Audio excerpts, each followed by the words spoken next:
Hi, I decided to post two videos today. The first one was part 2 of the 6x6 mini album, and this is part 3. I am actually going to do two 6x6 layouts to show you how you can do one where the photo is the main portion of the page and one where the photo is actually only about a third of the page. When I do 6x6 layouts, I tend to like the photo to be either excuse me, I'm still a little bit sick. I like the photo to be either about half of the page or a third of the page. I don't usually do several small pictures, like several 2x3 pictures or several 3x4 pictures. I don't try and make it a small 12x12. I just go with it and treat it like it is. The one thing that I did do on this was print my journaling, which is rare for me, but I wanted to write a lot and my handwriting's kind of big. So I printed my journaling directly on the Scenic Route grid paper from my word processor, and now I'm just adhering a strip of pink houndstooth paper and some basil scalloped paper. I found a scrap of it and I decided to use it on this layout. So now I'm going to put down my picture, and my picture is 3 inches by 6 inches, and it's going to take up the top portion of the layout.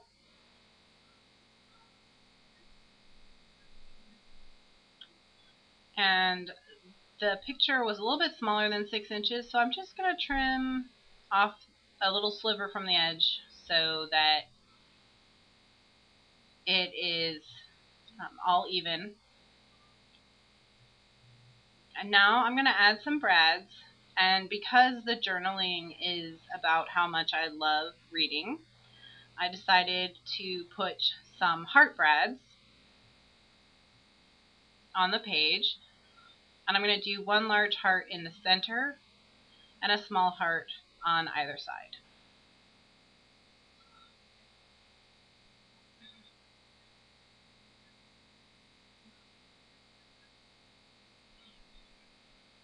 So just putting the prongs down on the back there. And then this layout, I'm going to keep it fairly simple, I think. I don't want it to be too complicated or have too much stuff on it. So I'm just going to doodle some white faux stitching on the scalloped edge, just to highlight the scallop a little bit, to make it a little bit more fun, and so it's not all just one band of color across the center of the page.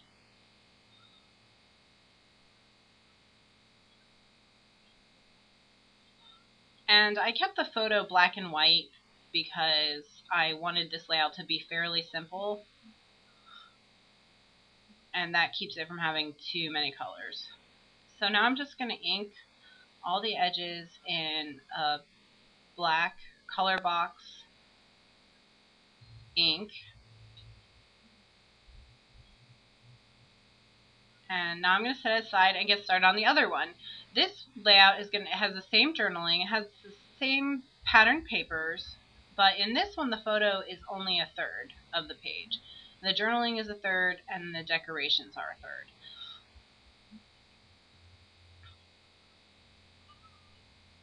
And this is not an unusual way for me to construct a 6x6 page, to do a third, a third, a third. So now I'm just trimming a little strip of pink off the scrap of pink that I have left, because I want to have pink on both sides of the journaling. So what I'm going to do is I'm actually going to put adhesive on the background paper that I ran through my printer so that I can adhere the strip of pink and then put the photo over the strip of pink, instead of trying to stick that tiny piece of paper onto the edge of the photo. And I'm just using the grid actually to help me line up the pink so it's straight. And now I'm adding adhesive to the photo because I forgot that I had put adhesive on the page itself.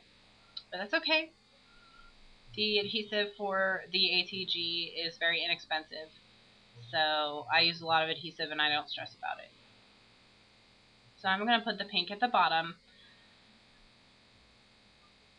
and that's going to give me pink on either side of the journaling. Now I'm just adhering it all to a piece of 6x6 cardstock.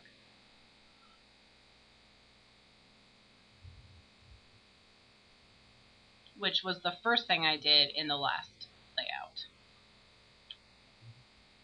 So here's the other strip of that basil scalloped edge cardstock, which I'm going to adhere. And I wanted this layout to be a little less simple and a little more funky. So instead of doodling, I'm going to actually tie a ribbon. So just inking the edges.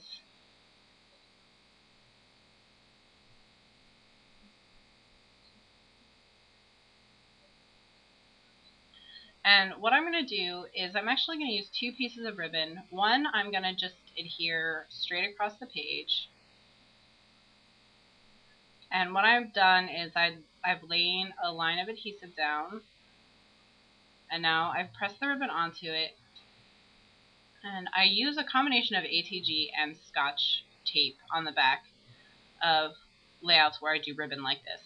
I stick the ribbon to the ATG and roll up the excess adhesive with my finger.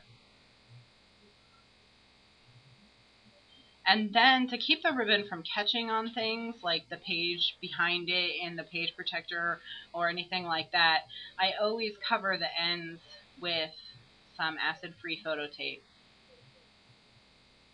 And that just helps it to stay stuck and to lie flat. So now what I'm going to do is I'm going to take my second piece of ribbon and I'm going to tie it into a knot.